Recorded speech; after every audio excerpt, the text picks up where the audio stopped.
three Psalm 63 gbogbo àwọn psalm Dávidi ló beautiful o. Psalm 63 jẹ́ psalm tí ọ̀pọ̀lọpọ̀ àwọn pastors máa ń like láti máa fi preach, but àwa ẹ̀kọ́ la máa fi kọ́ àṣe ìwàásù.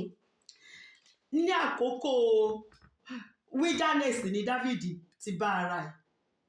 Àwọn Bible scholar wọ́n sọ wípé ìgbà tí Sọ́ọ̀lù ń lé káàkiri ni, àwọn míì á sọ wípé ìgbà tí Absalom tó ṣe ìṣọ̀tẹ̀ tó fẹ́ gbàjọba tó fi sá fún ni. A mọ̀ pé nígbà méjì ni Dávidi wà nínú wilderness, so mi ì fẹ́ kí confusion wà. Àtẹni tó gbàgbọ́ pé nígbà tí Sọ́ọ̀lù ń lé káàkiri is okay, àti ẹni tó dẹ̀ gbàgbọ́ pé nígbà tí Absalom tó lé kúrò lórí oyè is okay. Nǹkan tó important tó jẹ́ pàtàkì ń bẹ ni wípé ibi tí inú ijù wilderness, ṣé Yorùbá wilderness nìyẹn, àkókò wilderness níbi tí kò ti sí omi, níbi tí kò ti sí oúnjẹ, tí kò sí nǹkan kan, ọ̀gbẹlẹ̀, níbi ọ̀gbẹlẹ̀, níbi tí Dávidi ti ń sá àsálà fún ẹ̀mí ẹ̀, ibi tó ń jẹ́ wilderness nìyẹn. And àwa fúnra wa lè relate pẹ̀lú ẹ̀, torí àkókò máa ń wà tó jẹ́ pẹ́dàbẹ́ ní pé ṣé ọ̀run tiẹ̀ wá sí ni, ṣé Ọlọ́run ò wá ń gbọ́ àdúrà ni, kí ló wá dé tí gbogbo ẹ̀ ṣe rí bí eléyìí téèyàn ò tiẹ̀ ní ríyàn kankan, tí á dàbẹ́ ní pé èèyàn á wá di bí ẹni pé aláìmọ̀ ṣe. Oríṣiríṣi nǹkan ló lè ṣẹlẹ̀ ló lè jẹ́ kéèyàn wà ní wilderness. Nígbà míì ẹ̀ṣẹ̀ lè gbéyàn lọ wilderness, nígbà míì ọ̀tá, in fact most of the time ọ̀tá ló máa ń gbéyàn lọ wilderness. Nígbà míì ignorance, àìmọ̀kan máa ń gbéyàn lọ wilderness. Nígbà míì ìdẹ̀rẹ̀ Ọlọ́run gangan ló ń prune èèyàn, Ọlọ́run gangan ó ń prepare èèyàn fún nǹkan tó ga ju ibi téèyàn wà yẹn. So wá fẹ́ prepare èèyàn, torí bí èèyàn bá ṣe ń ga sí bẹ́ẹ̀ lọ́tá ṣe ń ga sí o, especially níbi iṣẹ́ ìránṣẹ́. Tẹ bá ṣe ń lórí ọ̀fẹ́ sí bẹ́ẹ̀ lọ́tá, hierarchy àwọn ọ̀tá náà bẹ́ẹ̀ ló ń ga sí tí wọ́n máa dì pẹ̀lú. So Ọlọ́run máa múyàn lọ wilderness nígbà mìíràn láti lè jẹ́ ká wá òun, láti lè fún wa ní agbára. A fẹ́ ká pòǹgbẹ òun so that a lè equip wa, a lè fún wa lágbára ta nílò, ta máa lè fi ṣiṣẹ́ yẹn, ta máa lè fi ṣẹ́gun gbogbo àwọn ọ̀tá. So oríṣiríṣi nǹkan ló lè gbéyàn lọ sínú wilderness. Ṣùgbọ́n kí ni Dávidi ṣe kọ Psalm 63 yìí? Kí ló ṣe kọ́ pé ẹ máa fi kọrin lójoojúmọ́ nínú tẹ́ḿpìlì Ọlọ́run? Kí ló fẹ́ ká mọ̀? Torí nígbà tí àkókò wilderness bá dé, ọ̀pọ̀lọpọ̀ kìrìsìtẹ́nì ẹ̀mọ̀kátà máa ń ṣe complain ni, a máa rojọ́ ni. Kí ló dé? Tó bá jẹ́ pé àkókò tí Absalom lé ni, ó yẹ kí Dávidi rojọ́. Tó bá dẹ̀ jẹ́ pé àkókò tí Sọ́ọ̀lù lé ni, ìyẹn ló tiẹ̀ wá burú jù, torí kò ṣẹ̀ Sọ́ọ̀. Ó yẹ kó máa sọ pé Olúwa ẹ̀dẹ̀ rí o, ẹ rí pé mi ò ṣẹ̀ ọkùnrin yìí tó dẹ̀ ń lé mi káàkiri, jẹ́jẹ́ mi ni mo jókòó, ẹ̀yin lẹ wá fi òróró sí mi lórí tẹ́sán pé ẹ fẹ́ fi mí ṣọba o. Àwọn máa complain ni. So Olúwa ṣe wà ní ìṣèdájọ́ Sọ́ọ̀lù báyìí ni, Olúwa ọ̀nà wo ni kí nǹkan tá máa sọ nìyẹn. But approach Dávidi ó yàtọ̀ pátápátá. Ṣé wàá rí nǹkan tó burú jù pa wilderness ni wípé èèyàn lè lọ sí wilderness kó lo ọdún méjì kó dẹ̀ jáde. Èèyàn bí dẹ̀ lè lọ sí wilderness pẹ̀lú the same problem, the same situation, kó lo 40 years lórí ẹ̀ kó má jáde. Nǹkan tó burú jù tí mo dẹ̀ fẹ́ ká dìmú nìyẹn. Torí pé téèyàn bá wà nínú wilderness, téèyàn ò bá wá Ọlọ́run, kọ́lọ́run kó jẹ́ kí èèyàn mọ ọ̀nà àbájáde, kọ́lọ́run tì wá lẹ́yìn láti múyàn jáde kúrò ńbẹ̀. Tó bá jẹ́ pé èèyàn wà ńbẹ̀ tó ń rojọ́ tó ń complain ni, a máa lo 40 years ńbẹ̀. Ṣé ẹ mọ̀ pé ìrìn àwọn ọmọ Ísírẹ́lì nígbà tọ́lọ́run kó wọn kúrò ní Egypt, 40 ọjọ́ mọ̀ ló yẹ kán fi dé promised land. Ṣùgbọ́n 40 ọjọ́ kí ló dà? Ó di 40 ọdún fún wọn o. Nítorí kí ni? Complain. Mósè níbi tá ti ń jẹ kúkúmbà, tá ti ń jẹ gálíìkì, omi wà ńbẹ̀, gbogbo ẹ̀ wà ńbẹ̀, wá kó wa kúrò, Olóhun kó wa lọ sílẹ̀ ìlérí. Sórí ibi tá wà ń sìn kò sómi, kò sóúnjẹ, kò sí nǹkan kan. Ó rí complain. Bible sọ pé wọ́n kàn they continue to go round the mountain. Wọ́n kàn dé round ni. Ìrìn tó yẹ ká máa lọ straight, tí wọ́n bá tún ṣe díẹ̀ wọ́n á tún complain, wọ́n á tún padà, wọ́n á tún bẹ̀rẹ̀ sí ní ìrìn round. ó la ṣe máa ń kọrin ìrìn ogójì ọjọ́ kó má dogójì ọdún o ìrìn àjò aginjù èmi ò fẹ́ mọ́ o bàbá. Mo kọ́ fún wa lórúkọ Jésù ìrìn àjò aginjù kò kí ń ṣe ìrìn àjò tó pleasant rárá o, ṣùgbọ́n a máa rí kan tí Dáfídì ṣe nígbà tí Dáfídì bára ẹ̀ nínú ìrìn àjò nínú aginjù yìí tí kò sí tó mọ̀ pé kò sí ìrànlọ́wọ́ kò sí nǹkan kan. Kí ni Dáfídì ṣe? Dáfídì ó wá Ọlọ́run ni. Dáfídì wá Ọlọ́run tó lè gba òun sílẹ̀. Ó ń wá Ọlọ́run tóun ti mọ̀ tó ti gba òun sílẹ̀ rí nígbà tí níṣòro wà. Ó ń wá Ọlọ́run tó jẹ́ wípé Ọlọ́run yìí ẹ tí ò bá láyọ̀ kò mọ̀ lè rán Ọlọ́run torí ayọ̀ la fi ń fa nǹkan jáde nínú kànga ìgbàlà o. Dáfídì mọ̀ pé kò kí ń ṣàkókò tóun gbọ́dọ̀ bànújẹ́, àkókò ayọ̀ ni. Òun gbọ́dọ̀ máa yọ̀ torí tóun ò bá yọ̀ kò sí kankan tó máa ń fà jáde ní kànga ìgbàlà o. Torí ẹlòmíì ó máa sunkún ni, ó máa rojọ́ ni, ẹjọ́ ló máa rò, kò ní rí nǹkan kan tó dá tọ́lọ́run ti ṣe rí. Mo máa fún wa ní àpẹẹrẹ kan ká tó lọ sọ ọ̀rọ̀ ìyànjú. Sísítà kan ni ìmọ̀ bóyá wọ́n sọ pé ó tiẹ̀ ti léètì sí nígbà tí a ṣì wà ní Nàìjíríà. Ó ti dàgbà ńgbà yẹn, I think she was in her early 40s. Ó dẹ̀ ń wá ọkọ, ó ti lọ́mọ kan tẹ́lẹ̀ ọ̀bọ̀ tó ń wá ọkọ. So gbogbo àdúrà ẹ̀ tá bá ti lọ fún prayer meeting ọkọ Olúwa ṣáà fún un lọ́kọ tó ń bá lọ́kọ báyìí ayé wọn á yàtọ̀, ọkàn wọn á balẹ̀ gbogbo ẹ̀ àdẹ̀mbà gbàdúrà ọkọ. Ọlọ́run dẹ̀ gbọ́kọ wá lóòótọ́. Nígbà tọ́kọ sì dé, ṣé ẹni yìí nílé wọn Muslim àwọn ẹlẹ́sìn kejì ni wọ́n, ṣé ẹni yìí ni ó ti tán Ọlọ́run ti mọ́kọ yẹn wá ẹ tó máa fẹ́ nìyẹn. Ó dẹ̀ fẹ́ ẹni yẹn dẹ̀ máa ń tẹ̀lé wá church lóòótọ́ tó bá di pé ó wá torí Europe ló wà tó bá wálé á tẹ̀lé wá church. But mo kàn notice wípé inú sísà yẹn ò kì í wá ń dùn mọ́. Tó gbà tẹ bá rí ojú ẹ̀ máa le koko ni ẹ rí pé kò tiẹ̀ wá láyọ̀ lókè. Ẹ sọ pé ẹ̀ ń wọ ọkọ àgbàdúrà ọkọ Ọlọ́run dẹ̀ ti ṣe ọkọ kí ló tún wá dé ó ní wèrè mọ̀lẹ́ńtọ́ Ọlọ́run fóun kò mọ̀ kò sí nǹkan kan tó dáa nípa ọkùnrin yẹn. Ó máa ń ṣèṣekúṣe ó máa ń ṣe gbá mo ní ẹ̀gbọ́n Ọlọ́run tẹ bá sọ fúnra yín lẹ sọ pé Ọlọ́run ló fún yín ṣé bí mo bí yín àbí yín ẹ sọ pé Ọlọ́run ni tó bá jẹ́ Ọlọ́run tó ló fún yín ìgbà mélòó lẹ́tẹ̀ ti dúpẹ́ lọ́wọ́ Ọlọ́run lọ́pọ̀ Ọlọ́run tiẹ̀ kọ́kọ́ bá àdúrà pò fún yín lọ́kọ ṣèbọ́kùnrin tó bá dalẹ̀ yẹn máa ń dúpẹ́ lọ́wọ́ Ọlọ́run fún ṣé eléyìí tí ò dáa yìí lèèyàn máa dúpẹ́ lọ́wọ́ Ọlọ́run eléyìí èèyàn lè dúpẹ́ kọ́ńpléènì gbogbo bàtà bá ti pàdé ọ̀rọ̀ ọkùnrin yẹn sísà yẹn ò ní kankan tó dáa láti sọ nípa ọkùnrin yẹn. So ọjọ́ kan mo tiẹ̀ wá sí tí wọ́n dáhùn wípé ẹ wá kí tiẹ̀ lọkùnrin yìí ṣe gan tẹ́ ẹ̀ sì lè dáríjì tó jẹ́ pé fúnra yín gan wá àfẹ́ tì yín kò gbalé fóun ó lọ gbalé fún ọmọ Ìgbò kan ìyẹn ti bí ọmọ ọkùnrin fún tó ní kò ń bí ọmọ obìnrin fún mo ní ṣáàtì ẹ̀ sì dúpẹ́ lọ́wọ́ Ọlọ́run pé tẹ̀ ti bí ọmọ obìnrin náà. Sátóyè máa sọ pé gbogbo ìdúpẹ́ ṣé bí ẹ tọ́kọ̀ ẹ bá balẹ̀ ni tọ́lọ́run bá ṣe nǹkan ṣẹ̀ bá àtẹ̀ kọ̀ọ̀kan dúpẹ́. Ó mú ọkùnrin wá ẹ̀dẹ̀ lóyún even at your old age according to you ẹlẹ́tì yóò dì ẹ̀dẹ̀ bí ọmọ yẹn safely ṣé kò wá yẹ ká dúpẹ́ lọ́wọ́ Ọlọ́run ni. Tọ́kàn bá balẹ̀ kọ́ńpléènì yìí ṣá ni. So àwa wà nínú àwẹ̀ church fún wa láwẹ̀ mo rò pé àwẹ̀ mi tiẹ̀ mọ́ sí bí 40 days or 30 days gbogbo wa àwẹ̀ general àwẹ̀.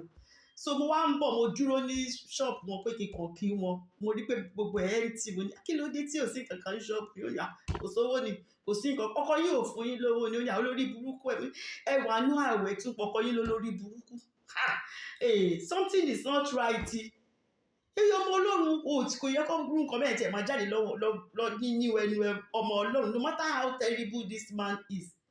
Bá a ṣe ń sọ̀rọ̀ yẹn bẹ́ẹ̀ lọkùnrin yẹn dẹ̀ pé ọkùnrin yẹn pé fóònù ẹ̀ wọ́n ní kìndí wèrè ẹ̀ ló ń pè òun ni ẹ má sọ pé wèrè. Eléyìí tí mo wà ń bí ẹ gbé fóònù ẹ kí dáadáa ọkọ mi báwo ni ẹ sọ̀rọ̀ ẹ má sùn kankan tí kò dáa wọ́n ní ó máa yà á lẹ́nu mo ní ẹ̀yẹ tiẹ̀ ṣe kó yà á lẹ́nu. Ó gbé fóònù my dear báwo ni ọkọ ẹ ní ṣó òun jẹ tẹ́tẹ́ ni. Ó ní sátó wà ń bí ni àmì ọmọ náà torí pé because èpè ló máa fi ń kí òun ipò tẹ̀ kọ́kọ́ pé òun ní my dear yẹn bó ṣe wà yẹn máa send owó sí ẹ̀ ń sìn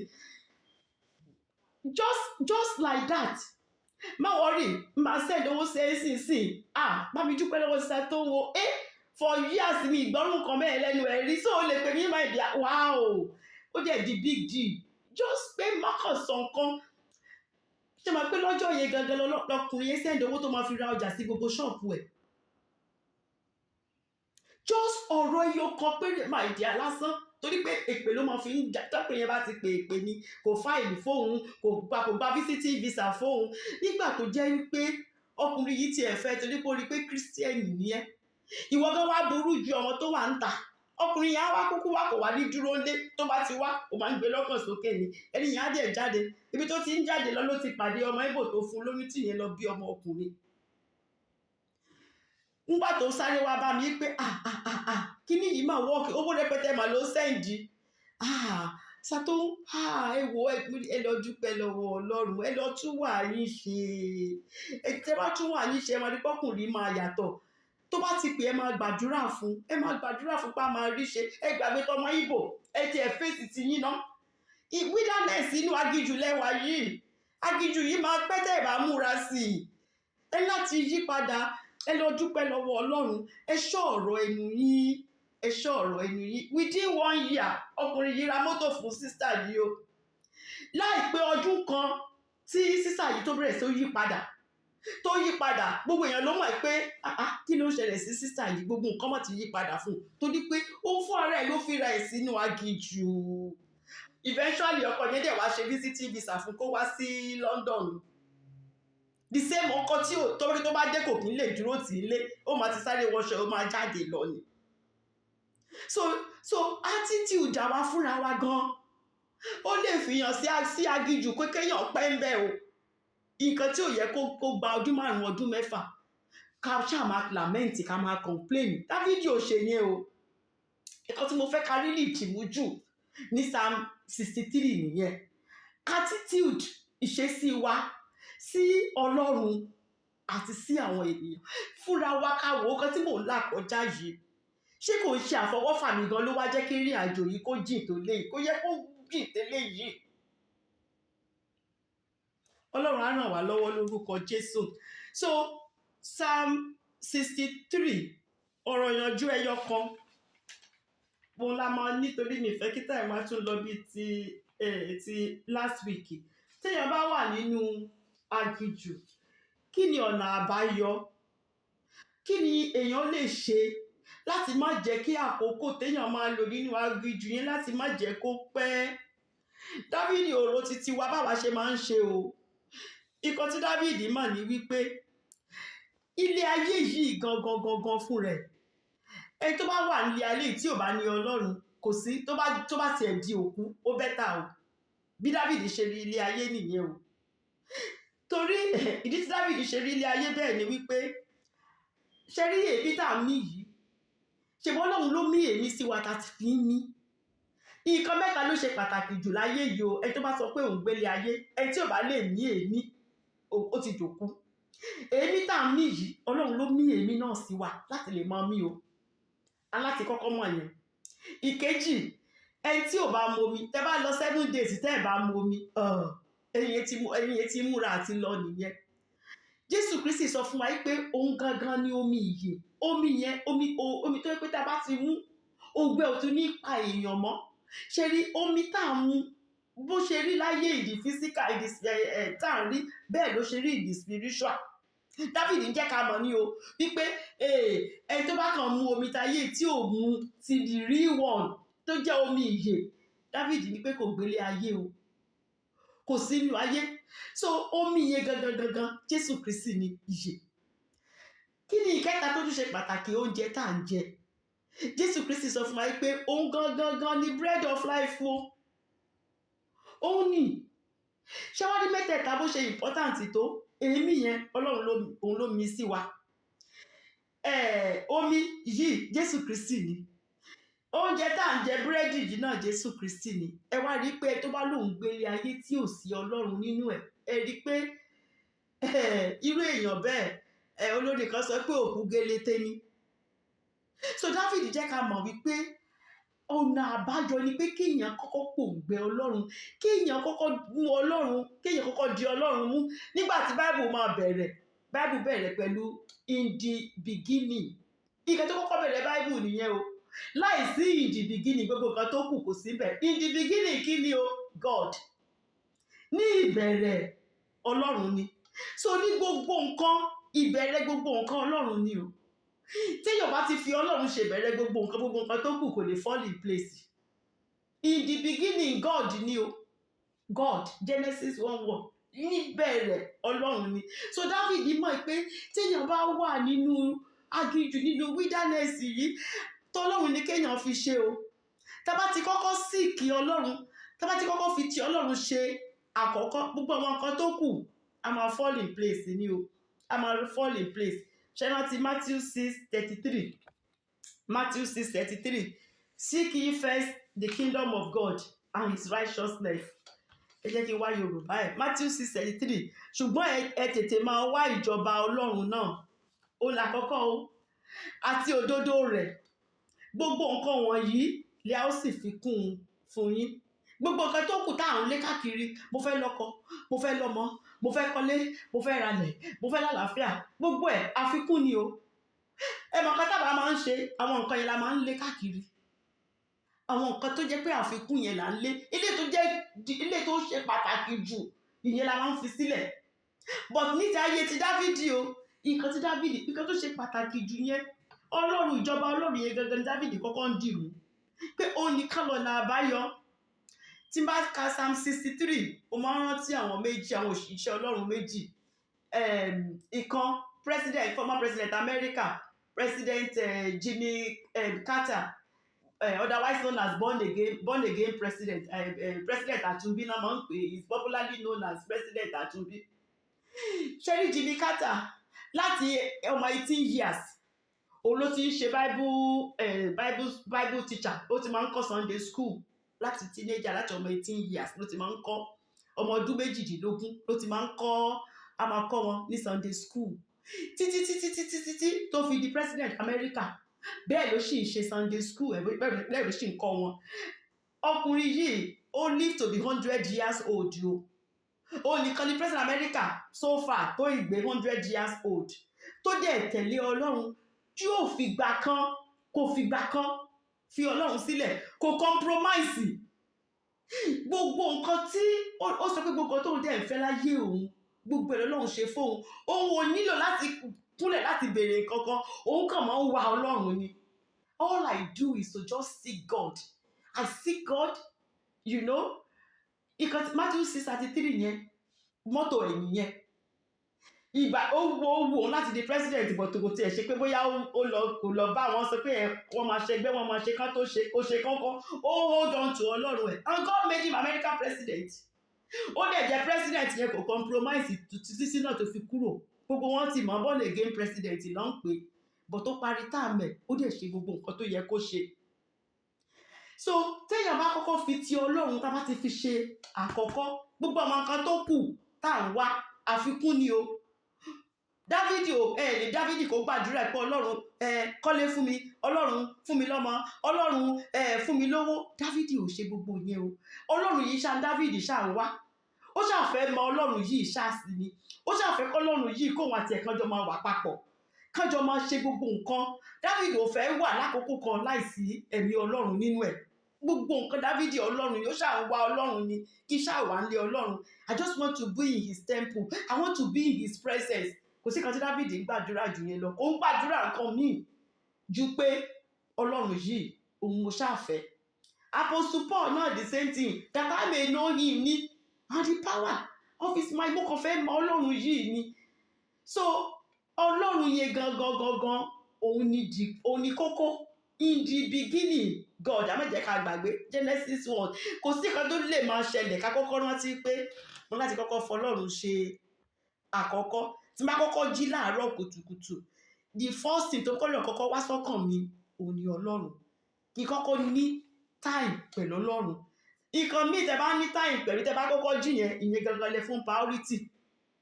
And it's easy to know when you wake up in the morning, kí ló kọ́kọ́ wá sọ́kàn yín, that is your priority. Nǹkan tó jẹ yín lógún jù nìyẹn.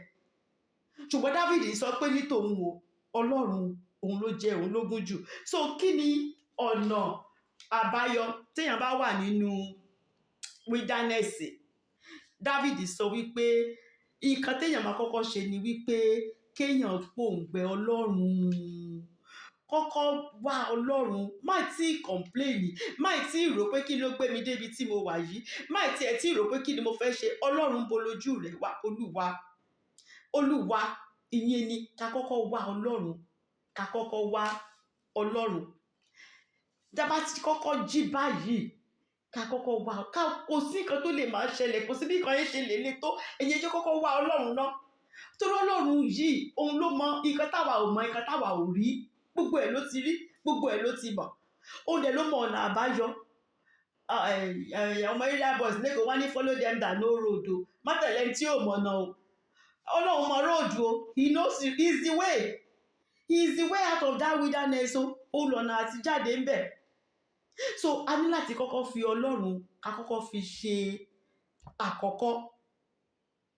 Tá bá ti fọlọ́run ṣàkọ́kọ́, every other thing á ṣẹ̀ lè máa tẹ̀lé. Kí ni nǹkan kejì tí Dáfídì ṣe nínú wilderness yẹn? Dáfídì yin Ọlọ́run. A mọ̀ pé Dáfídì ò lè ṣe kó má yin Ọlọ́run. Ṣé rí pé à ń yin Ọlọ́run yìí, ó sì ò ṣe pàtàkì tó jẹ́ wípé nǹkan tọ́lọ́run tiẹ̀ dá wa torí ẹ̀ ní, nǹkan tó ṣe torí ẹ̀ dá wa nìyẹn anyways. Nǹkan tó dá wa fún ni pé láti máa yin òun, kò dá wa fún nǹkan mìíràn. Tẹ bá manufacturer tó bá ṣe nǹkan ẹ̀, nǹkan tó wà fún, a sọ pé tó bá dá pọ́ọ̀tì, ẹ máa fi so oúnjẹ ni o. Tí pọ́ọ̀tì ò bá dẹ̀ ti so oúnjẹ, ó useless nìyẹn, ṣe mọ̀. Tó bá dá ìṣáná, ẹ máa fi tanná ni o. Tí ìṣáná ò bá dé wáyé ti kàn, tí ò ṣe é ṣá, ó useless, a máa gbé pátì ni. Báwo èèyàn ṣe rí nìyẹn. Nǹkan tọ́lọ́run dá wa fún ni wípé ká lè máa yin òun. Isaiah 43 verse 21. Isaiah 43 verse 21. Ọlọ́run sọ wípé àwọn ènìyàn yìí ni mo ti mọ̀ fún ara mi. Mo mọ̀ wọ́n fún ara mi ni o. Wọ́n ó sì fi ìyìn mi hàn. Ó mọ̀ wá ní 1 Peter, Pétérù kìíní orí 2 ẹsẹ̀ 9. Ó ní kí ẹ̀yin kí ó lè fi ọlá ńlá ẹni tí ó pè mí jáde. Nǹkan tó dá wa fún ló ń sọ fún wa o, pé nǹkan gidi tí mo ṣe dá yín nìyẹn o. Kí ẹ̀yin kí ó lè fi ọlá ńlá ẹni tí ó pè mí jáde kúrò nínú òkùnkùn sínú ìmọ́lẹ̀ ìyanu rẹ̀ hàn. Láti fi hàn ní o, láti fi gbé Ọlọ́run ga ní o. Torí tí nǹkan bá ti dé, àwọn èèyàn sọ pé àti ẹ̀ ti yin ọ, ṣé ọ̀rọ̀ pé àyìn Ọlọ́run là ń sọ yìí. Gbogbo nǹkan má ti ṣe, àti gbàdúrà gan-an kò ṣà talk less of. Ṣé mo pé ńgbà tí inú wa bá dùn la máa ń yin Ọlọ́run. Tọ́lọ́run bá ṣẹ̀ ṣe nǹkan kan, bóyá a ṣẹ̀ kọ́lé, a bá ṣẹ̀ bímọ, a bá ṣẹ̀ rówó kan, ó yìí sì fún wa láti máa jó, a máa gbọ́ Ọlọ́run ga, a máa kọrin yẹn, a máa jó sí pàápàá láìsílù. Ṣùgbọ́n nígbà tí nǹkan tó bá rí bí ìdàkejì, ẹnu di wóm, àfi ká máa lament, ká máa complain nìkan ni. Ṣùgbọ́n Dáfídì mọ̀ wípé nínú wilderness, àkókò téèyàn máa yin Ọlọ́run gan nìyẹn o. Àkókò téèyàn máa yin Ọlọ́run gidi nìyẹn. Ẹ rí nínú ayé Paul and Silas, wọ́n nà wọ́n ni o, wọ́n fìyà jẹ wọ́n. Lẹ́yìn tó fìyà jẹ wọ́n tó ń ṣe náà tún dè wọ́n débi pé kò sí bàbá ara ẹni tó lè tú àwọn méjèèjì. Iṣẹ́ Ọlọ́run ló ń ṣe ńgbà kan mú wọn o. Ṣé ó wá yẹ kán sọ pé wọ́n tún fẹ́ gbàdúrà dípò àwọn tún máa yin Ọlọ́run? Ṣùgbọ́n kí ni wọ́n ṣe? Wọ́n gbàdúrà. Hallelujah mọ́.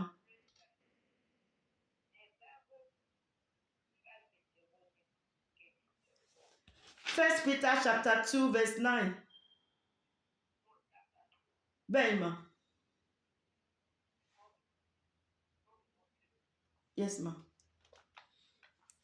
So Paul and Silas, nígbà tí wọ́n wà nínú ìṣòro, kí ni wọ́n ṣe? Níṣe ni wọ́n gbàdúrà. Ìgbà tó dẹ̀ ní gbàdúrà yìí, ó ń pẹ́ díẹ̀, wọ́n yí sí praise. Torí nígbà tá bá bẹ̀rẹ̀ sí ní yin Ọlọ́run máa, áńgẹ́lì ò lè gba ìyìn, Ọlọ́run nìkan ló máa ń gba ìyìn. So Ọlọ́run fúnra wọn ló sọ̀kalẹ̀ láti wá tú wọn sílẹ̀. Áńgẹ́lì Ọlọ́run, angel of God's presence gangan, òun ló wá tú wọn sílẹ̀. So ní àkókò yẹn ló yẹ ká yin Ọlọ́run. Àkókò yẹn Dáfídì sọ pé ètè ń ti ẹ̀yìn yọ̀ ni láti yin Ọlọ́run. But ètè tí wá nígbà yẹn, kí ló máa ń ṣe? Ó máa dì ní. But Dáfídì sọ pé lákòókò yẹn gangan, ó máa yin Ọlọ́run ni. Kò sóúnjẹ, kò sómi, kò sí nǹkan kan, kò síbi tó máa sùn nínú aginjù. Dáfídì sọ pé àkókò láti yin Ọlọ́run gan nìyẹn.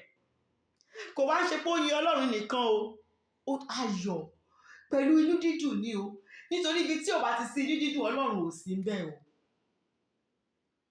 A máa sọ pé àbáwo lè inú èyí ṣe máa dùn lákòókò aginjù, but bẹ́yàn ṣe lè rọ Ọlọ́run nìyẹn o. Nínú àkókò yẹn gangan lèèyàn lè Ọlọ́run, bẹ́ẹ̀ ṣe máa rọ Ọlọ́run ní pé kí ayọ̀ kó wà. Níbi tí ò bá ti sí ayọ̀ Ọlọ́run ò kì í sí ńbẹ̀ o. Torí it is with joy that you will draw from the well of salvation o. Ayọ̀ la máa fi mú nǹkan jáde ní kànga ìgbàlà. Òun ni doro, ṣé ní doro tó máa fi ń fa omi jáde yẹn, ayọ̀ ni. Tẹ́ bá fẹ́ nǹkan kan látọ̀dọ̀ Ọlọ́run, tẹ́ ẹ̀ bá ti ní ayọ̀, kò sí doro tẹ́ fẹ́ fi fa omi yẹn jáde. Dáfídì yọ̀ ni o, ó yọ̀ bó ṣe yin Ọlọ́run, Dáfídì dẹ̀ yọ̀ ni. Ìkẹrin ni faith ẹ̀, a mọ̀ pé faith Dáfídì unshakable ni, kò ìgbàgbọ́ ẹ̀ nínú Ọlọ́run, torí ó mọ̀ pé Ọlọ́run ti ṣe ìlérí fún òun wípé nígbà tákòókò òun bá pé òun máa fún òun ní ọmọ tó jẹ́ pé òun Ọlọ́run máa tún fi sórí ìtẹ́. Nígbà tí Dáfídì bá kúrò lórí ìtẹ́, Ọlọ́run ti ṣe ìlérí yẹn fún Dáfídì tẹ́lẹ̀ pé mo máa fún ẹ lọ́mọ.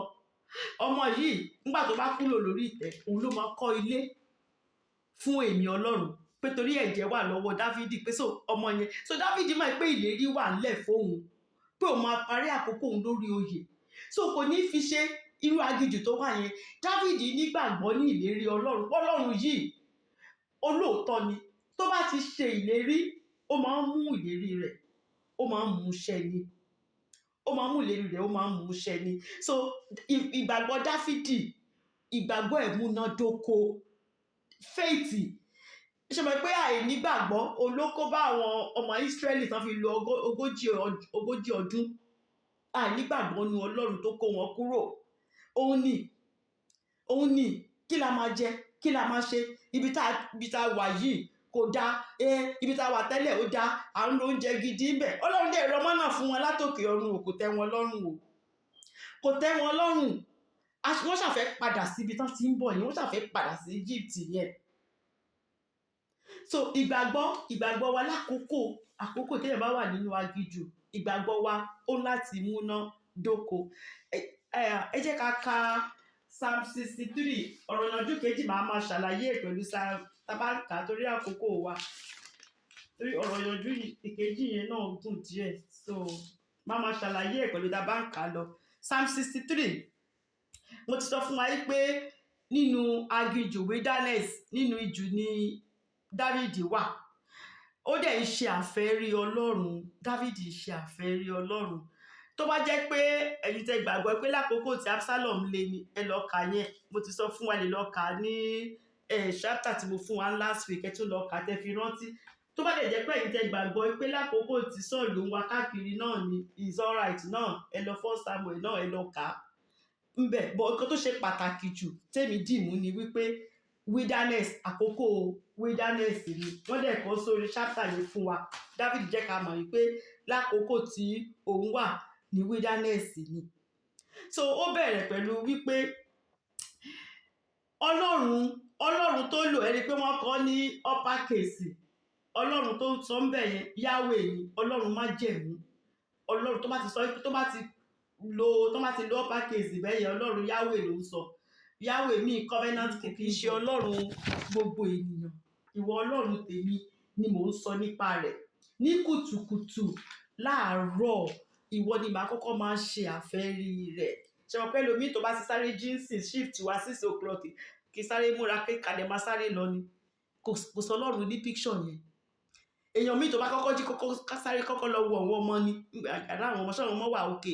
Èèyàn mi dẹ̀ tó bá kọ́kọ́ jí ọkọ ẹ̀ ní number 1, ṣe mọ̀. But Dáfídì sọ pé ní tòun o. Èèyàn mi gan tó bá kọ́kọ́ jí fóònù ẹ̀ ní, fóònù tiẹ̀ lọ́lọ́run ẹ̀, olóba kọ́kọ́ wò messages wo ló ti wọlé. But Dáfídì sọ pé ní tòun, ní kùtùkùtù, in the morning, early in the morning, I will rise and praise the Lord. Life Dáfídì nìyẹn o. Ọlọ́run ló fẹ́ràn jù. Ọlọ́run ni priority láyé Dáfídì. Ó sọ pé ní kùtùkùtù ni èmi ó máa ṣàfẹ́rí rẹ̀. ẹ máa gbọ́ nǹkan tó ń sọ ó ní òǹgbẹ rẹ̀ ń gbẹ ọkàn mi ẹni kan tó lọ́run ṣe fẹ́ràn Dáfídì bíi lọ́bà ẹ máa ń tẹ fẹ́ràn tẹ lọ́ọ̀bù gan Dáfídì sọ pé òǹgbẹ rẹ̀ ó ń gbẹ ọkàn mi ẹran ara mi fà sí ọ ní ilẹ̀ gbígbẹ ìyẹn ní pé ibi tí mo wà yìí ilẹ̀ gbígbẹ ni kò tiẹ̀ sí tẹ́ḿpù kò sí nǹkan kan ń bẹ ṣùgbọ́n Olúwa gbogbo ara mi ó fà sí ọ mo ń pòǹgbẹ rẹ̀ ṣe mọ̀ bí òǹgbẹ bá ń téèyàn tó tí òǹgbẹ bá ń gbẹ èèyàn kéèyàn wà níbi tẹ́ pé kò sómi ní ọ̀gbẹlẹ̀ ṣe mọ̀ bẹ́ẹ̀ ṣe máa wá omi káàkiri bẹ́ẹ̀ ni Dáfídì ṣe ń wá Ọlọ́run ní àkókò tó wà lágìjù ni o tó yẹ kó máa ronú ìṣòro tóun là kọjá lọ́wọ́lọ́wọ́ tó yẹ kó máa ronú nǹkan táwọn ọ̀tá ń ṣe tó yẹ kó máa ronú pé ọjọ́ wo ló máa kúrò ní eléyìí báyìí ṣùgbọ́n kí ni Dáfídì ń ṣe Dáfídì ń wá Ọlọ́run ó ń pòǹgbẹ Ọlọ́run ó sọ pé òǹgbẹ rẹ̀ ń gbẹ ọkàn mi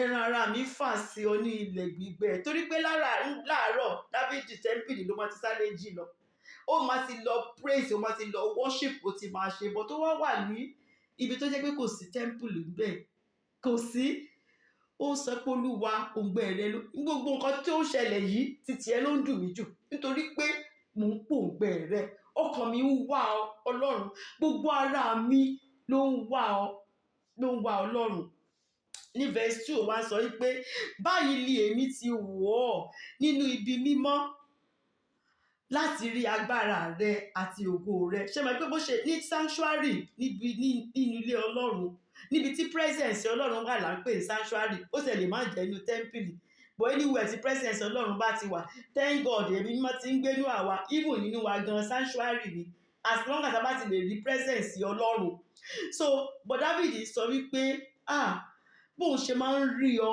nínú tẹ́ḿpìlì torí òun ti rí agbára rẹ̀ òun ti rí ògo rẹ̀ nígbà tí presence Ọlọ́run tó bá sọ̀kalẹ̀ David mọ̀ wípé agbára máa ń sọ̀kalẹ̀ ni David mọ̀ pé òun ti rí agbára òun ti rí ògo rẹ̀ mo ti rí mo mọ bó ṣe máa ń rí so bó ṣe máa ń rí inú tẹ́ḿpìlì yẹn sanctuary yẹn mo fẹ́ kó wà níbi tí mo wà yìí mo fẹ́ presence yẹn torí tí wọ́n Ọlọ́run bá sọ̀kalẹ̀ wá mo mọ̀ pé nǹkan tó ń ṣẹlẹ̀ nínú sanctuary yẹn ó máa tún ṣẹlẹ̀ níbi tí mo wà yìí ṣe rí approach ti Dáfídì sí wilderness bẹ́yẹn wípé Olúwa ìwọ mo mọ̀ wípé ìwọ ló ní agbára tó bá dẹ̀ sọ̀kalẹ̀ nǹkan tó ń ṣẹlẹ̀ ní sanctuary agbára yẹn mo máa tún rí níbi tí mo wà yìí that's why tó jẹ́ pé ẹ tó bá fẹ́ ẹ̀bùn látọ̀dọ̀ Ọlọ́run ẹ tó bá ń pòǹgbẹ ló máa ń rí ẹ̀bùn ṣe tẹ bá tàìsí tẹ rí lè wá ẹ̀bùn kan látọ̀dọ̀ Ọlọ́run tẹ bá wà ní good relationship pẹ̀lú Ọlọ́run ni o but tẹ tẹ̀sí tí ò gbẹ ẹ̀bùn kan ẹ̀bùn yẹn ẹni lè wá ẹ̀bùn yẹn gan èdè ń bí Ọlọ́run ẹ̀yin gbàdúrà tọ́lọ́run bá dẹ̀ ti rí pé lóòótọ́ genuinely lóòótọ́ lẹ́ni yìí nílò ẹ̀bùn yìí Ọlọ́run á dẹ̀ fi fún yín but téèyàn ò bá pòǹgbẹ ẹ̀ ó máa ń pẹ́ kéèyàn tó rí ẹ̀bùn gbà àfi tó bá impact ẹ̀ ẹni tó lẹ́bùn yẹn tó bá impact ẹ̀ séyàn so test yìí ni requirement yìí láti máa fi rí nǹkan gbà látọ̀dọ̀ Ọlọ́run so David sọ wípé I test for you torí pé mo ṣe ń test pẹ̀lú ẹ̀yin mo fẹ́ rí agbára rẹ àti ògo rẹ bó ṣe wà nínú tẹ́ḿpìlì nínú sanctuary ẹ̀ torí mo ti rí agbára rẹ mo sì ti rí ògo rẹ ògo náà mo fẹ́ kó sọ̀kalẹ̀ síbi tí mo wà yìí agbára rẹ mo fẹ́ rí níbi tí mo wà yìí ní verse 3 ó wá ń sọ pé nítorí tí ìṣe ìfẹ́ rẹ sàn ju ìyè lọ wow David sọ pé ìfẹ́ Ọlọ́run ó mọ̀ sọ̀jú kéèyàn sọ pé èèyàn ti gbélé ayé lọ o tó bá sọ pé David ó yá mú nǹkan ní pé kéèyàn máa gbélé ayé àti ìfẹ́ Ọlọ́run David á mú ìfẹ́ Ọlọ́run níbi tí àwọn èèyàn ti máa lé pé kí n lè kọ́lé kí n lè lọ rálẹ̀ kí n lè lọ ra mọ́tò tí n bá lè lọ́kọ tí n bá lè bímọ tí n bá lè mọ rí David sọ pé iṣẹ́ ìfẹ́ Ọlọ́run ló mú tòun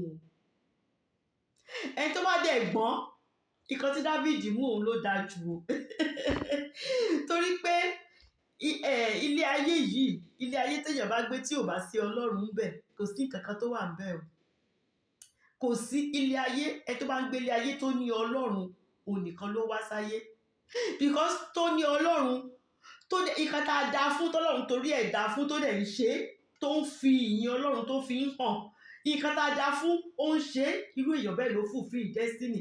Ṣùgbọ́n ẹni tó wá sáyé nǹkan tá torí ẹ̀ dá tí ò ṣe ẹni kó useless. Irú example àpẹẹrẹ tí mo fún wa ń bẹ̀rẹ̀ nígbà tó máa fi dá fridge wọ́n dá pé ká lè máa kó nǹkan tútù sí kí nǹkan lè máa tutù nínú ẹ̀ ni. Tí fridge bá dẹ̀ yarí tí ò dẹ̀ jẹ́ kí nǹkan tutù tí ò ṣe iṣẹ́ ẹ̀ mọ́ kí la máa ṣe sí? Ó máa di trash nínú ilé ni, ó useless ni. So David sọ wípé ìṣe-ìfẹ́ Ọlọ́run ó mọ̀ sàn ju pé kéèyàn sọ pé òun kàn ń gbélé ayé yìí lọ. Ó nítorí ẹ̀ ètè mi yóò máa yìn ọ́ ni, mo máa yìn ọ́ ni o nítorí nǹkan tó dá mi fún nìyẹn. Torí ẹni tó wà láyé yìí tó kàn ń gbélé ayé tí ò yìn ọ́ ó useless o, kò sí kankan, ó kàn wà nílẹ̀, ó kàn useless ni bíi fridge tẹ̀bẹ̀ refrigerator tá a pàtì ni o. Ṣùgbọ́n ìṣe-ìfẹ́ rẹ òun ló wù mí jù o. Ó sàn ju kéèyàn kàn máa gbélé ayé láì lọ́lọ́run o, láì ní Ọlọ́run o. Wọ́n á sọ pé ètè mi yóò máa yìn ọ́, ètè mi máa yìn ọ́ ni Ọlọ́run. Ní verse 4 wá sọ wípé báyìí ni èmi yóò máa fi ìbùkún fún ọ níwọ̀n bí mo ti wà láyé, as long as má ti wà lórí ilẹ̀ èdè alààyè yìí Olúwa. Èmi máa fi ìbùkún fún ọ ní Olúwa. Èmi yóò máa gbé ọwọ́ mi sókè ní orúkọ rẹ. Ó la máa ṣe ń gbọ́wọ́ sókè fún worship. Dáfídì ló kọ́ wa Psalm 63 yìí láti rí pé ká máa gbọ́wọ́ sókè tá bá yin Ọlọ́run. Èmi yóò máa gbọ́wọ́ mi sókè ni, gbọ́wọ́ sókè ni pé mo surrender, mo yọ̀ǹda gbogbo ẹ̀ fún ọ Olúwa. Ìwọ ló ní agbára, ìwọ ló ní ògo, ìwọ ló ní gbogbo nǹkan. Mo gbé ọ̀gá. Dáfídì sọ wípé as long as tí n bá ṣe olùwà lórí ilẹ̀ yìí o, mo máa yìn ọ́ ni. Olórin kan kọ wípé nígbà tí mo wà láyé èmi á yìn bàbá, ẹni tí kò yìn bàbá òkú gẹlẹ́tẹ ni. Ọba onílé ayọ̀ mo gbéga, ọba ẹlẹ́rù níyì mo gbéga. Nǹkan tó dá wa fún nìyẹn o. Dáfídì sọ pé tí ò bá ti ṣe yé òkú gẹlẹ́tẹ ni o. So kò mí pé òun wà nú aginjù, kò mí pé òun wà nú ijù. Bó ṣe ń yin Ọlọ́run nígbà tó wà lórí oyè, bó ṣe ń yin Ọlọ́run nígbà tó bá lọ tẹ́ḿpìlì, bẹ́ẹ̀ Dáfídì ṣe ń yin Ọlọ́run nínú aginjù. Kò sí yàtọ̀. Ìfà àkókò yẹn gan ló yẹ ká máa yin Ọlọ́run jù. Àkókò yẹn gan ni nǹkan tí Dáfídì ń ṣe nìyẹn. So ní verse 5 Dáfídì wá sọ wípé bí ẹni pé ìjà àti ọ̀rá bẹ́ẹ̀ ni yóò tẹ́ ọkàn mi lọ́rùn. Satisfaction. Téèyàn bá ń wá satisfaction, kí satisfaction, ìtẹ́lọ́rùn, ṣé ìtẹ́lọ́rùn ni oní ní Yorùbá? Ẹni tó bá fẹ́ satisfaction, spiritual satisfaction, satisfaction nínú ẹ̀mí, ẹni tó bá fẹ́ ní ìtẹ́lọ́rùn nínú ẹ̀mí, àfi kéèyàn máa yin Ọlọ́run ni. Kéèyàn máa yin Ọlọ́run pẹ̀lú ayọ̀ ni. Dáfídì compare ẹ̀ pẹ̀lú oúnjẹ. Ṣé mọ̀? Ẹ mọ̀ bẹ́ẹ̀ ká kéèyàn ṣe ẹran tó lọ́ràá, ẹ mọ̀ bó máa ṣe ń dùn. Àkókò ń jọ̀rá máa ń sìn. Ẹ mọ̀ oúnjẹ tó rich gan, oúnjẹ àsè kan sọ oúnjẹ àsè tó kí dáadáa. Téèyàn máa jẹ, téèyàn máa gbádùn. Dáfídì sọ pé bó ṣe rí nìyẹn. Bó ṣe máa ṣe ń tẹ́yàn lọ́rùn nígbà téèyàn bá jẹ. Bẹ́ẹ̀ ni Dáfídì sọ pé ó máa ṣe ń tẹ́ òun lọ́rùn nígbà tó ń bá yin Ọlọ́run. Ẹni ìdíjọ́ náà ṣe fẹ́ràn Dáfídì, a man after my heart ni. Ṣé mọ̀? Ibi tí àwa ti máa ronú pé kò sóúnjẹ, àwọn tó wà nílé báyìí, àwọn tó wà nílùú wọn á dẹ̀ máa jẹun, wọn á dẹ̀ máa gbádùn, wọn á dẹ̀ máa ṣe. Dáfídì ronú pé tí bá ti ń yin Ọlọ́run, tí ètè mi yìí tó ń yin Ọlọ́run pẹ̀lú ayọ̀, ọkàn mi á dẹ̀ balẹ̀, màá dẹ̀ ní ìtẹ́lọ́rùn bí ẹ tó jẹ oúnjẹ gidi, bí ẹ tó ń ṣe àsè fún tó jẹ oúnjẹ gidi tó jẹ tán tọkàn ẹ balẹ̀. Ṣé mọ̀? Ẹni bí ọkùnrin ṣe fẹ́ràn Ọlọ́run tó. So ó wá ń sọ ní verse 6 ó ní nígbà tí mo bá rántí rẹ lórí ẹní mi, nígbà tí mò ń sùn nìyẹn o, lórí ibùsùn mi, màá tún máa rántí Ọlọ́run, máa rántí àwọn nǹkan tí Ọlọ́run ti ṣe fún mi. Nígbà tí mo wà nínú oko tí kìnìún dé, Ọlọ́run yìí ó bá mi ṣẹ́gun kìnìún, ó fún mi lágbára.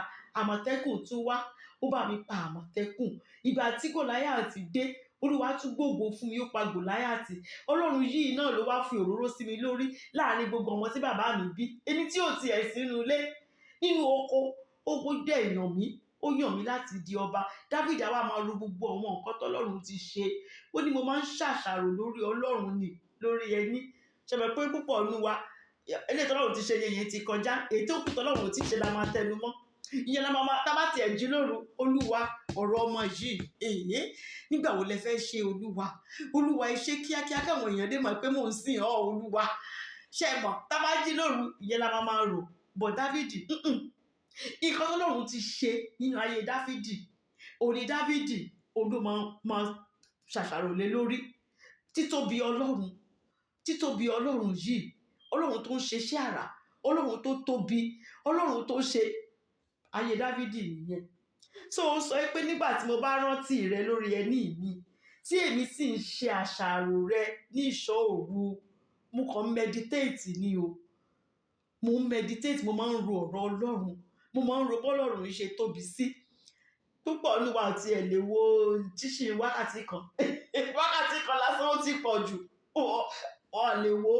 Bọ̀ Dáfídì a sọ pé ńgbà 7 times a day ni mo máa ń yin ọlọ́run. Nígbà tó yá gan ó sọ pé mo tiẹ̀ máa ń yin at all times ni. Kò tiẹ̀ wá ṣe ìgbà 7 péré yẹn. Ó ní we worship the Lord. Ó ní at all times. Ó ní his praise will continually be in my mouth. Ó rí pé ìgbà 7 yẹn ṣì kéré. Mélòó olúwa ló tiẹ̀ yin ọlọ́run ìgbà 2 àbí ìgbà 3 lọ́jọ́ kan débi tó máa sọ pé 7 times, débi tó máa sọ pé continually. Dáfídì ní continually ni.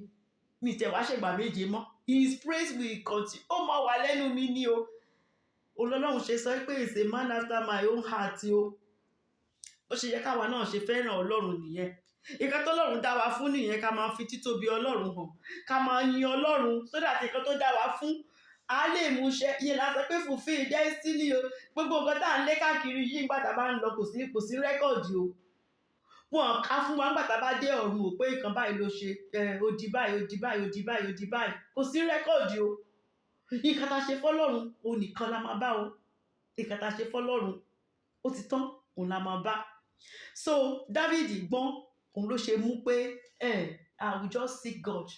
Nǹkan tó rán mi kí wá ṣe láyé ìyẹn gan ni màá máa ṣe. Every other thing addition ni. Ọlọ́run dẹ̀ ṣe every other thing fún lóòótọ́. Ẹni tí ò wá láti ilé ọba iná ìjọba rí ọlọ́run sọ di ọba, odindi ọba Ísírẹ́lì. Kò dúró ń bẹ̀, ọba tó lọ́rọ̀ jù láyé àtọ̀run up till today, òun ló bí Solomon tó lọ́gbọ́n jù.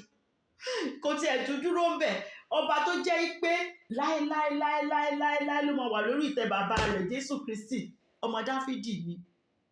Ẹ rí pé Dáfídì ó gbọ́n lóòótọ́, ó choose right, ó yàn dáadáa pé kí ṣáà máa pòǹgbẹ kí máa wá ọlọ́run yìí. Tí n bá ti ń wá gbogbo nǹkan tó kù, Matthew 6:33 yẹn òun ni. Make him number 1. That's all. Because Dáfídì ń kọ́ wa ní Psalm 63 nìyẹn o. Let God be number 1. Praise him. It doesn't matter what you are going through. Just praise this God. Nǹkan tá a dá wa fún nìyẹn. And God will add every other thing that you want to eat. So ní verse 8 ó sọ wípé mi ti parí verse 7. Ó ní nítorí ìwọ ni ó ti ń ṣe ìrànlọ́wọ́ mi. Nǹkan tó ṣe ń ṣe àṣàrò lóru nìyẹn o. Ní verse 6 ó nítorí nígbà tí mo bá rántí rẹ lórí ẹní mi, mo máa ń ṣe àṣàrò ní ìṣọ́ òru. Màá kàn mọ́ ohun kan tẹ́ ti ṣe fún mi, gbogbo bẹ́ẹ̀ ṣe tóbi sí, gbogbo ọ̀nà tẹ́ ti gbà. Ṣé ẹ mọ̀, ọmọ tí ò wá láti ilé ọba nígbà tó máa kọ́kọ́ fẹ́ yàwó, princess ló fẹ́, ọmọ ọba ló fún, ọmọ Sọ́ọ̀lù ló fẹ́.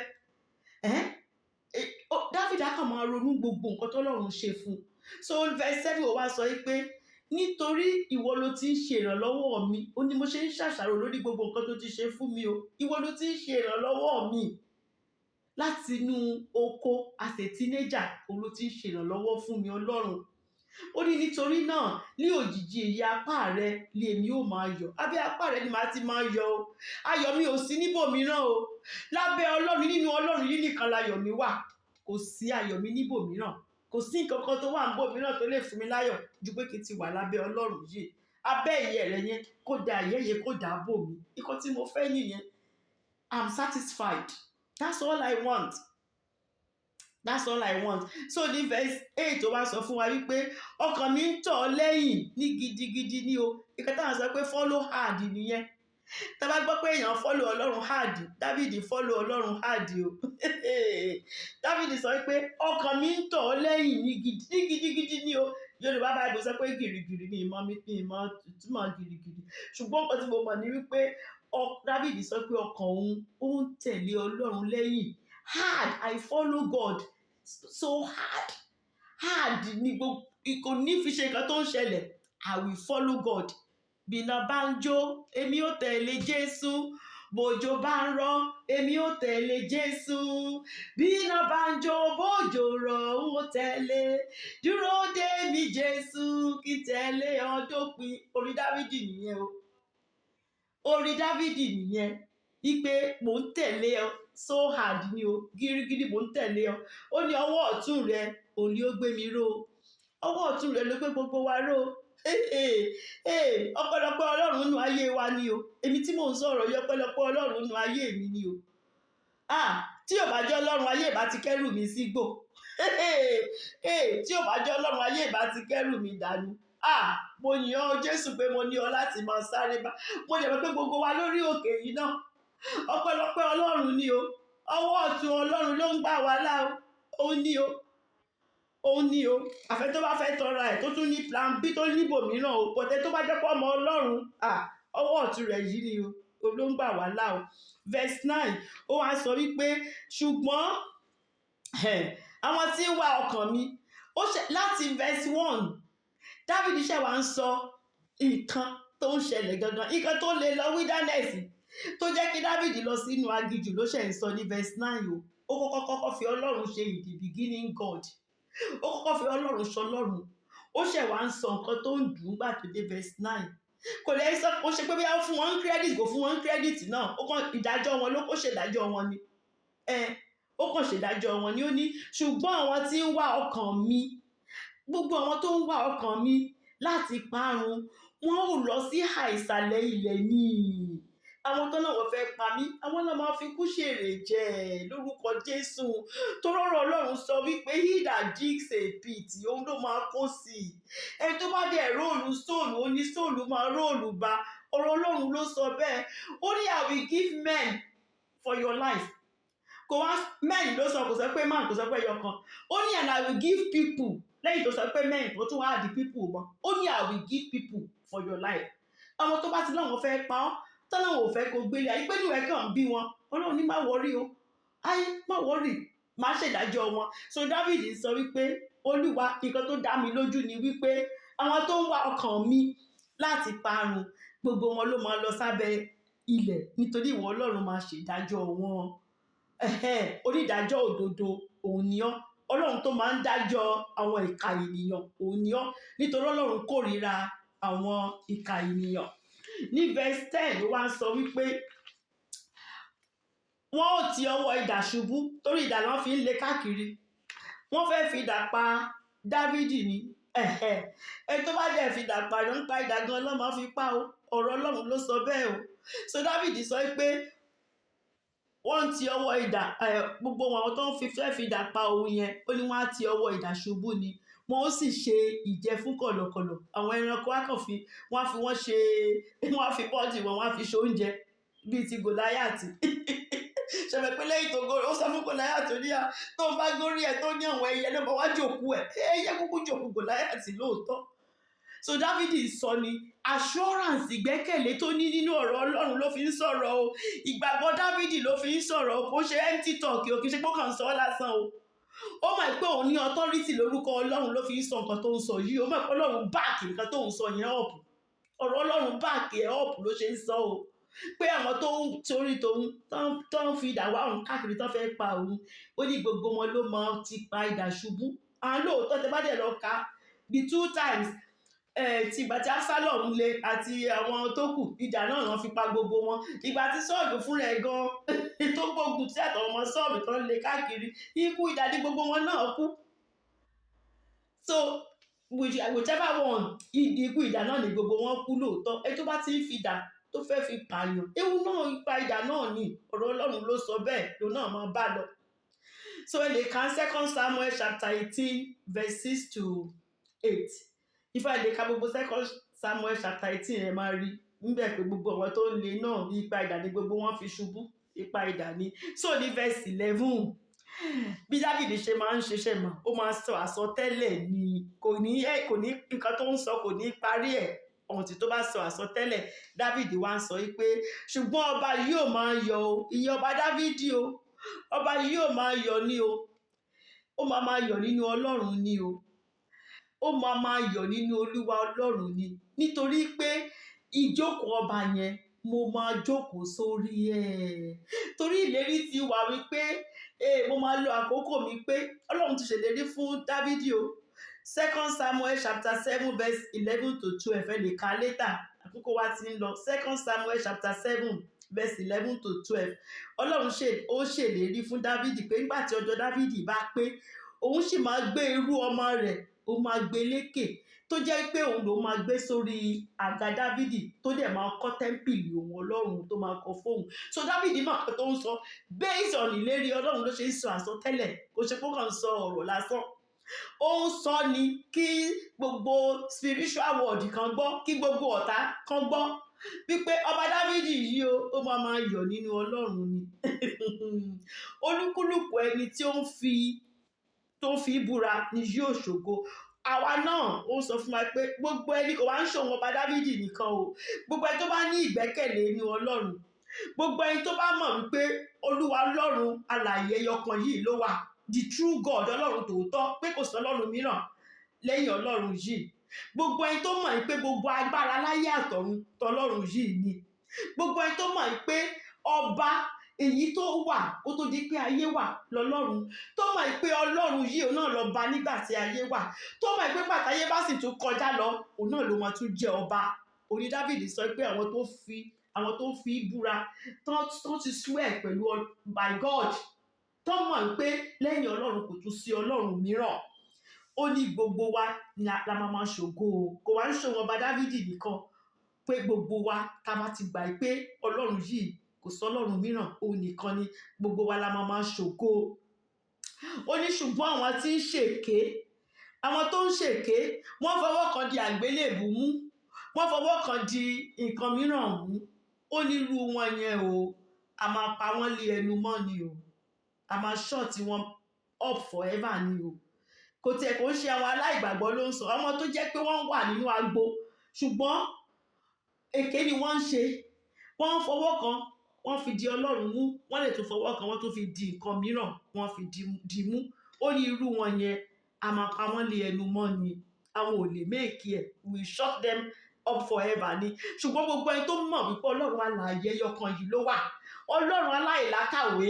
Ọlọ́run tí kò ní rival tí kò tún sọ́lọ́run mìíràn lẹ́yìn rẹ̀ ta lè dì mú tó jẹ́ pé òun la tẹ̀lé inú gbogbo wa ó ní a máa ṣògo ni o àtọwọ́ba Dáfídì a máa ṣògo ni lórúkọ Jésù so conclusion ni wípé whether we are in the land of Canaan bóyá wà níbi tí wàrà ti ń ṣàn àbí nígbà mìíràn ní ọ̀gbẹlẹ̀ ẹ jẹ́ ká mọ̀ wípé ìrànlọ́wọ́ kan péré ló wà o olùrànlọ́wọ́ kan péré dẹ̀ ló wà Jésù Kristi lórúkọ ẹ̀ o kò sí ẹ tó lè ràn yàn lọ́wọ́ lẹ́yìn Ọlọ́run o ọba tí gbogbo ayé farati tí kò farati ẹnikẹ́ni ni o òun nìkan ló tó farati o òun nìkan ló tó gbójúlé o ẹni tó bá ti wá ràn lọ́wọ́ lọ síbòmíràn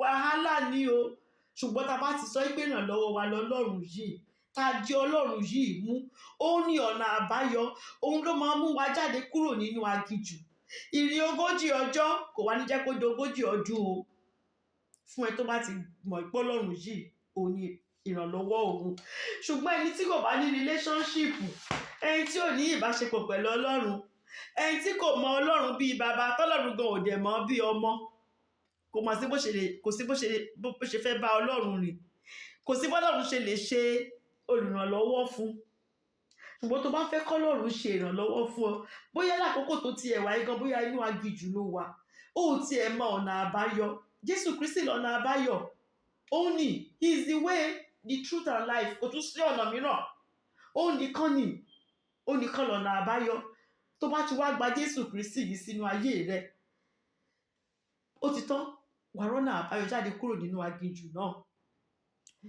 ìwé John chapter 7 verse 37 to 38 Jòhánù orí 7 ẹsẹ̀ 37 to 38 ó sọ wípé lọ́jọ́ ìkẹyìn tí í ṣe ọjọ́ ńlá àjọ, Jésù dúró ó sì kígbe wípé bí òǹgbẹ tó bá ń gbẹ ẹnikẹ́ni kí ó tọ̀ mí wá kí ó sì mu.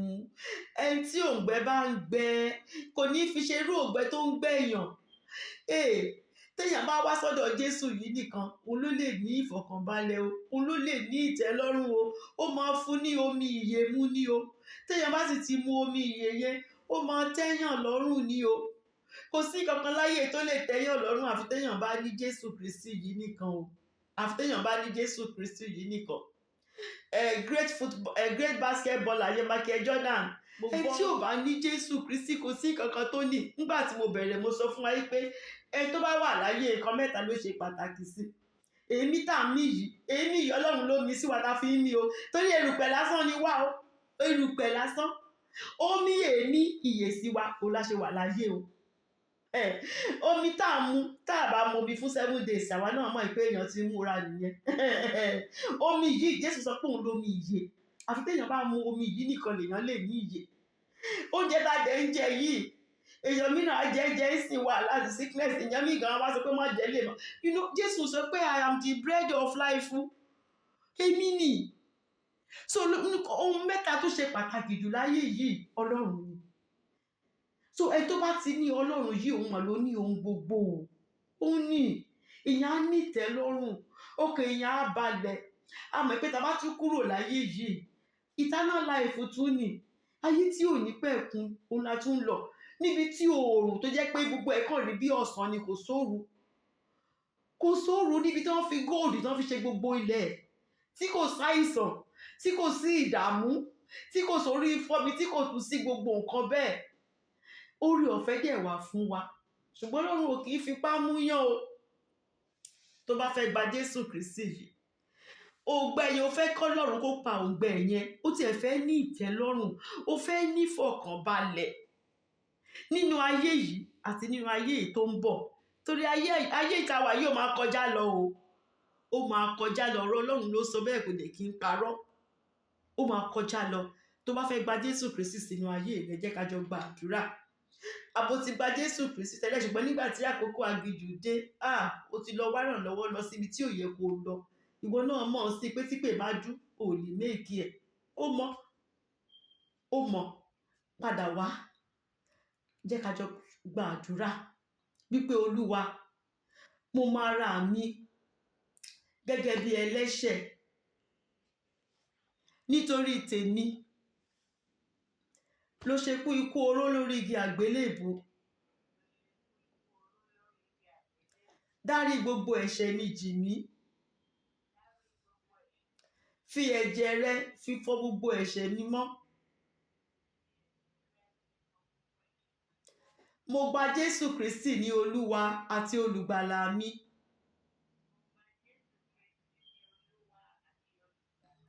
Èmi náà fẹ́ bá ọ jọba, mo fẹ́ bá jíǹde bó ṣe jíǹde lọ́jọ́ kẹta.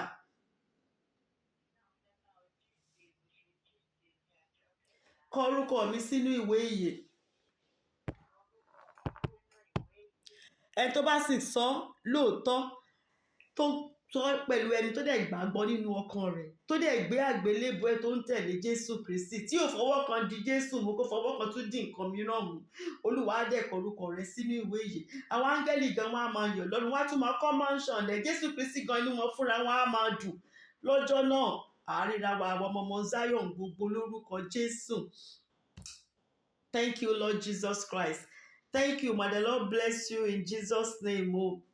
Túraká onígbàgbọ́ rẹ̀ rìn ayọ̀, kò má sí ààyè fún ìdààmú o. A ti kọ orúkọ rẹ̀ síwé àṣeyege, ṣàdúró kó lè kọrin kó lè rẹ́rìn ayọ̀. Thank you, ma.